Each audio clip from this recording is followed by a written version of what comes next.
grande édition sur les ondes de la radio-télévision Goma Kivu. Mesdames, Messieurs, nous sommes honorés de vous savoir nombreux en train de nous suivre. Débutons cette édition du journal par cette actualité.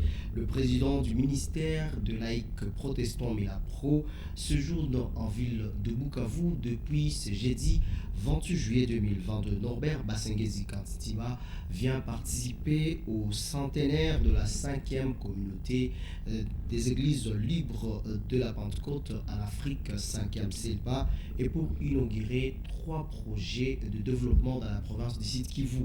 Au port et aussi en ville de Bukavu, le notable Norbert Basengezi Kantitima a été accueilli par le maire de la ville de Bukavu, Meshak Biloubi, de membres de Milapro, de l'ECC, de la CELPA, ainsi que plusieurs footballeurs de la jeunesse sportive de Bukavu venir l'accueillir. Nous venons à Bukavu comme protestants parce que nous avons notre centenaire de la 5e CELPA et le président m'a instruit de venir ici pour les préparatifs. Il y aura des commissions que nous allons rencontrer qui sont déjà mises en place, des commissions de logement, des commissions de transport, des commissions liturgiques, des commissions de jeunes, jusqu'à la presse. Et tout ça, nous allons préparer à Kaziba, ici à Bukavu. Nous avons 2 semaines pour ça. Ce qui est important pour moi, c'est que je viens pour l'église, je viens aussi pour des projets agricoles à Kamagnola parce qu'on est en train de construire une usine de transformation. Je viens pour les projets d'une usine que vous ne connaissez pas. Au moment où les gens mouraient ici de Covid, on a Biopharm a monté une usine de production d'oxygène. Et l'actualité l'oblige. Le notable Norbert Basengezi Kantitima appelle le gouvernement provincial à organiser un dialogue avec le responsable de la MONUSCO, les confessions religieuses, la société civile et toutes les parties prenantes pour planifier le retrait pacifique de la mission onisienne. Le gouverneur honoraire du Sud Kivu l'a exprimé en réaction aux manifestations ayant occasionné des morts à Uvira, à Goma et à Butembo. Tout en présentant ses condoléances aux familles endeuillées par ces manifestations, Norbert Basengezi Kantitima appelle les uns les autres au dialogue pour que la situation pareille ne puisse plus se reproduire prochainement. Vous me posez cette question, c'est pour présenter des condoléances aux gens qui sont morts, côté MONUSCO, comme côté congolais, donc nos compatriotes. Il ne faudrait pas que cela se répète, parce qu'à un certain moment, tout ce que nous faisons, ce sont des résultats mitigés. J'ai vu la MONUSCO ici en 2000, et les groupes armés sont toujours là, ce qui énerve les gens. Mais aussi, il ne faut pas oublier que c'est la MONUSCO qui avait chassé Tebussi de la ville de Bukavu. C'est aussi un fait. Il ne faut pas oublier aussi que ce pays était divisé. Nous-mêmes, on avait une administration ici. Pour qu'on ait à Kinshasa, c'est la MONUSCO qui nous a amenés là. On n'avait aucun avion pour organiser les élections. C'est la même chose. Ce qui énerve, quand on dit que, et là, nous sommes tous un peu du côté population pour ça, quand on dit que notre faiblesse, quand on l'étale, c'est un problème de communication. Je crois que les représentants spéciaux adjoints, parce que Mme Bintou est à New York, a déjà présenté ses excuses. J'ai vu aussi que celui qui était ici hier a fait des messages contraires à ce qu'il a dit. Moi, je crois qu'il faut progresser avec ces messages constructifs. Et peut-être quand on fait un discours, après qu'il y ait des conséquences, je ne crois pas les votes qu'il y a ici en 2018, toute la République sur 40 millions d'électeurs. Il y a un seul mort en Ourala seulement. Maintenant, à cause des messages, on est à 22 morts. C'est quand même beaucoup trop. Est-ce que vous voulez encore un 23e? Les erreurs de communication, il y a du côté MONUSCO comme de l'autre côté.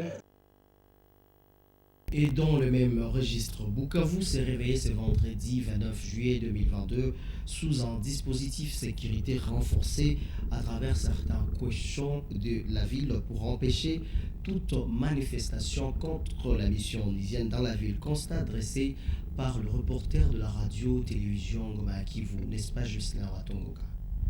Cette situation était observée à la place de l'indépendance, feu rouge, au terrain de l'Institut supérieur pédagogique de Bukavu, non loin de l'un des sites de la MONUSCO, à Nyawera et vers Essence Major Vangu.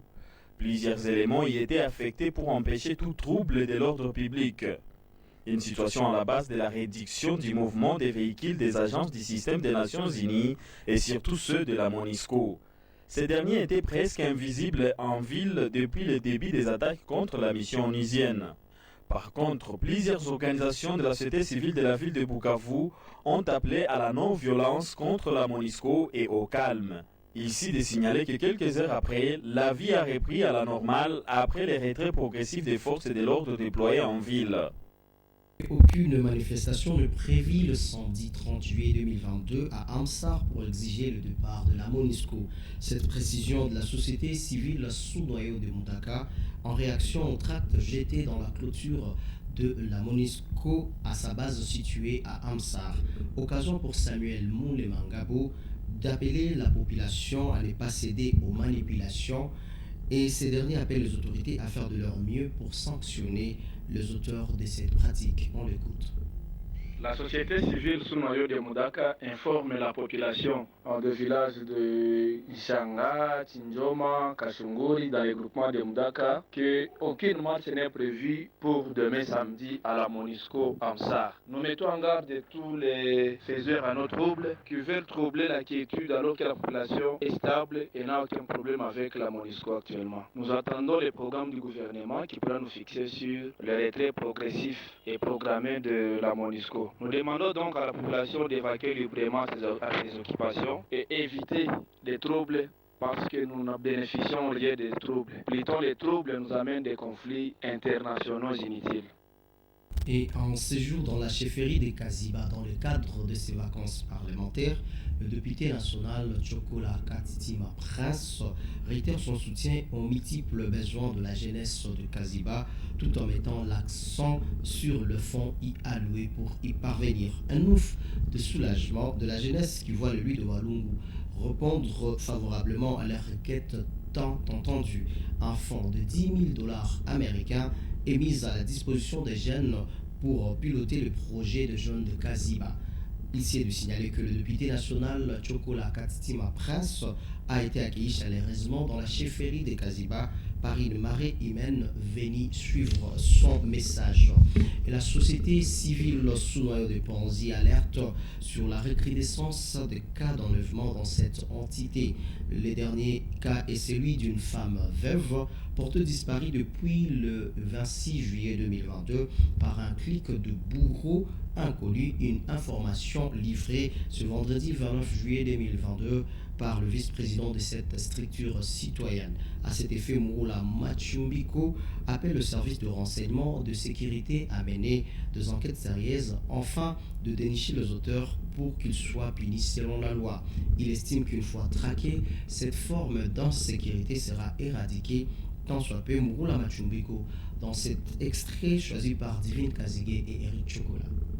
Un groupe de malfaiteurs constitue une association pour attenter à la vie des personnes et de leurs biens, a levé une veuve répondant au nom de Barakomerwa, Mwamuke Marie-Jeanne, veuve de son état, de feu Shekemangunda Bulungu. L'événement s'est passé dans la date du 26/7/2022 vers 16h dans l'avenue Giamba 1er dans le quartier Panzi, commune d'Ibanda, ville de Bukavu. Et nous, à notre niveau, comme des acteurs de la société civile, nous demandons aux services de sécurité, mais aussi aux autorités à tous les niveaux, de voir quoi faire pour éradiquer cette association de malfaiteurs qui vit les jours dans les quartiers Panzi. Nous demandons aussi aux services juridiques.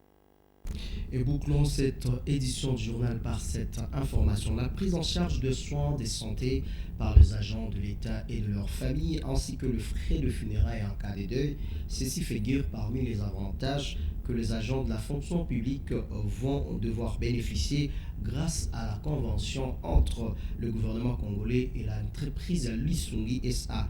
La signature de cette convention est intervenue ce jeudi 28 juillet 2022 à Kinshasa. Cette convention dénommée ELICA va permettre aux agents et fonctionnaires de l'État certifiés réguliers et détenteurs d'une carte biométrique de bénéficier de ces services en toutes circonstances. Cette prise en charge s'inscrit dans le cadre de l'amélioration du social des agents de l'État sur toute l'étendue du territoire national. Pour y parvenir, deux messages d'encadrement pour garantir le suivi du respect des clauses ont été envisagés. Occasion pour le vice-premier ministre en charge de la fonction publique d'annoncer qu'une commission interministérielle sera mise en place pour veiller et accompagner la mise en œuvre de ces contrats. Signalons que le ministre de la fonction publique venait également de lancer la première phase de départ à la retraite de 5 000 agents qui à cette occasion bénéficieront d'une enveloppe de $10 000 comme frais de transport ainsi que des allocutions des fonds de carrière de 10 mois de son dernier salaire de base. Mesdames, Messieurs, vous savoir nombreux était notre joie. Merci d'avoir suivi la radio-télévision Ngoma Kivu.